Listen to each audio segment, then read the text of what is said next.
Figitus, figitus, sumba kazing. I want your attention, everything.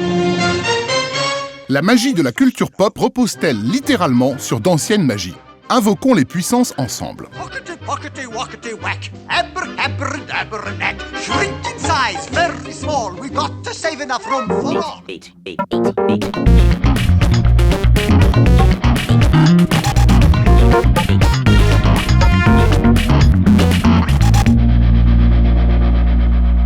What if I told you the reality you know is one of many? This doesn't make any sense. Not everything does. Cette semaine voit la sortie du film Doctor Strange, adaptation d'un personnage autrefois ultra populaire, mais frappé aujourd'hui d'anachronisme. Pourtant, ce maître des arts mystiques, créé par Steve Ditko en 1963, a dominé les 60s en annonçant leur mutation. You wonder what I see in your future? Possibility.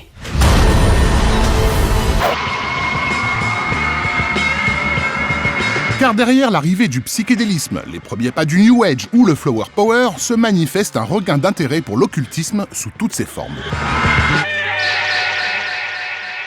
But who exactly is Marvel's mystical champion, Doctor Strange? Et avec son costume cérémonial, son regard foudroyant et sa grande cape rouge, Stephen Strange renvoie son lectorat plusieurs décennies en arrière à des sources précisément occultes de la culture populaire.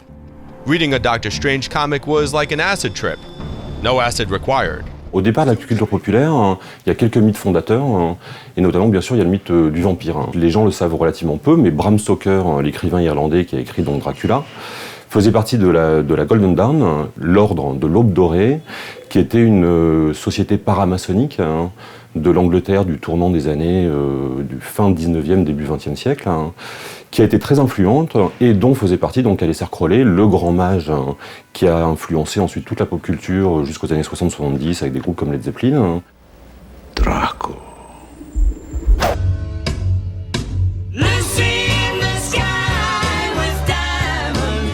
Oula, 2 secondes, n'allez pas si vite. On parle bien d'Aleister Crowley, cette étrange silhouette visible sur une pochette des Beatles. Ce vague mage égyptien que David Bowie tente d'émuler. Celui à qui s'adresse cette chanson d'Ozzy Osbourne.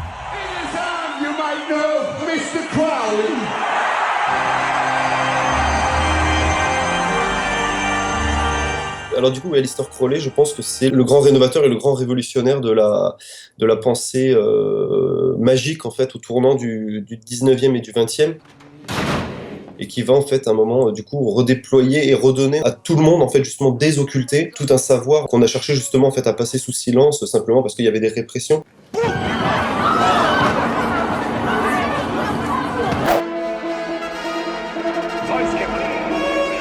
Pourtant, en se faisant appeler The Great Beast 666, Crowley n'évoquait pas tant le magique pour ses contemporains que le diabolique.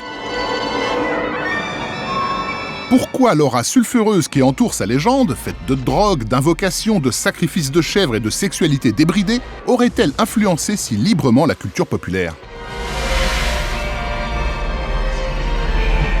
D'où vient la culture populaire ? Je veux dire, elle vient toujours de quartiers qui sont des quartiers, qui sont des zones un peu dangereuses. La culture s'est toujours nourrie d'endroits où les gens pensent mal, se droguent, croient en des choses qui sont pas bien, agissent mal et finalement meurent assez jeunes.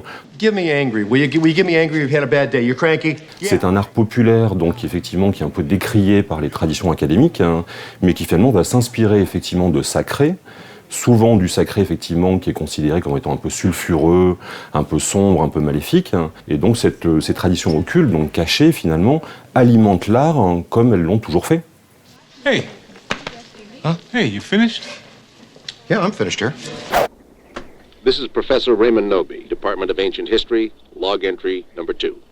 Alors si le terme occulte renvoie à ce qui est caché ou soustrait au regard, doit-on en conclure que cette culture pop qui nous éblouit repose sur des fondations diaboliques ? The book speaks of a spiritual presence, a thing of evil. Ou y a-t-il derrière ce terme inquiétant quelque chose de beaucoup plus précieux qu'il nous faut apprendre à décrypter ? Khanda, Estrata, Amantos. Amantos Khanda.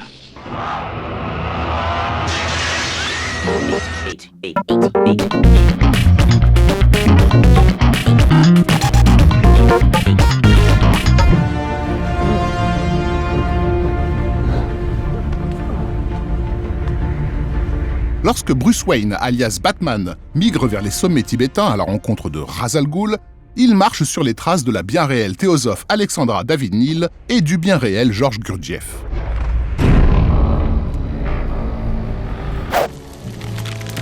Et que vous soyez fan des BD de Mike Mignola, de celles d'Alan Moore ou même d'antiques créatures Lovecraftiennes, vous n'avez pas pu échapper à ces échos ésotériques.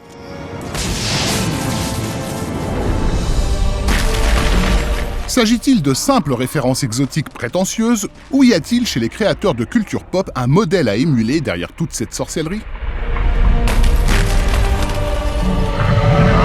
Moi j'aime bien le terme de magie tout simplement, parce qu'il y a à la fois quelque chose qui est de l'ordre, on va dire, de l'illusion, c'est-à-dire en fait un moment on fait diversion, etc. Ce sont juste des outils qui permettent en fait de libérer l'imaginaire de certains carcans, quoi. Voilà, je pense que de toute façon c'est la raison pour laquelle au Moyen-Âge il y avait ça et qu'il y a eu une inquisition, c'est parce qu'en fait c'était juste une tentative de procéder à une pensée, une appréhension du réel et une libération qui sortait des carcans du christianisme.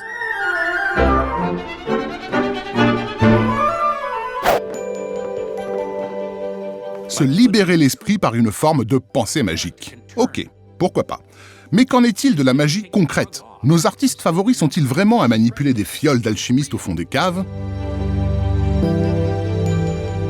Dès qu'un acte est pensé et intentionnel et qu'on va en fait mettre toute une série de signes, que ce soit en fait bien s'habiller pour aller draguer une gonzesse ou que ce soit en fait du coup en fait prendre des rushs et commencer à les emboîter ensemble pour faire un montage, c'est de la magie. Voilà. C'est des armes opératoires qui peuvent avoir une influence sur la réalité, sur le monde. Voilà.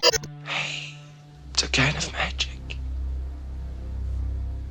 On imagine bien que du coup en fait le fil à tirer est assez facile en fait quand on tire sur Mignola on tombe sur Lovecraft nous amène à ma chaîne nous amène à la Golden Dawn.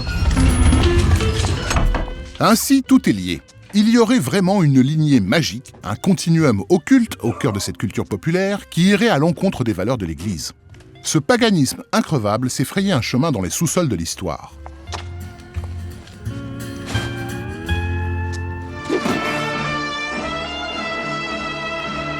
On le retrouve dans la torsion des symboles catholiques chez Sergio Leone, il est omniprésent dans le traitement purement alchimique des couleurs chez Guillermo del Toro, ou dans l'infinité de messages cryptés des Matrix. Tous s'inscrivent dans cette tradition qui parcourt l'histoire et qui a le don de hérisser les institutions.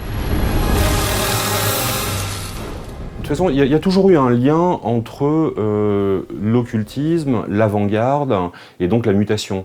D'ailleurs, il y a un bouquin qui est assez important qui s'appelle Le Matin des magiciens de Pauwels et Bergier, qui est sorti en 1960, qui en France seul a été vendu à 1 million d'exemplaires de mémoire. Le dernier chapitre du bouquin est sur la mutation. Et très moderne, parce que dès les années 60, finalement, ils annoncent effectivement ce qui va arriver, la fusion de l'homme et de la machine.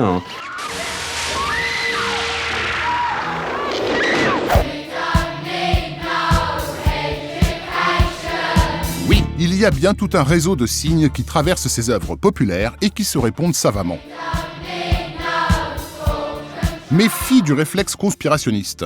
Ce qui est recherché ici, du moins par les artistes, n'est pas une aliénation des foules, c'est une tentative de renouer avec des forces libératrices qui nous sont à la fois proches et inaccessibles. Tout rapport créatif, tout rapport artistique, en fait, de toute façon, vient de cette espèce de tradition super ancestrale qui est celle qu'à la base, que les griots, les chamans, en fait, étaient à la fois des guérisseurs et des artistes. Et donc, en fait, ils faisaient cette espèce de pont entre deux mondes qui existaient, entre un monde matériel et un monde immatériel. Occultisme, alchimie, magie. À la façon de nos chamans modernes, c'est à nous de faire l'effort d'apprivoiser ces termes que des siècles d'inquisitions successives ont chargés négativement.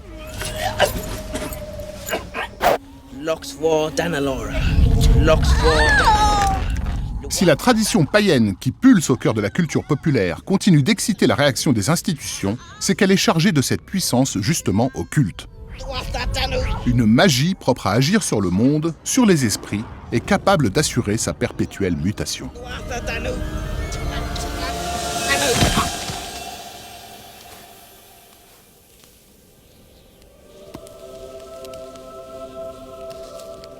8.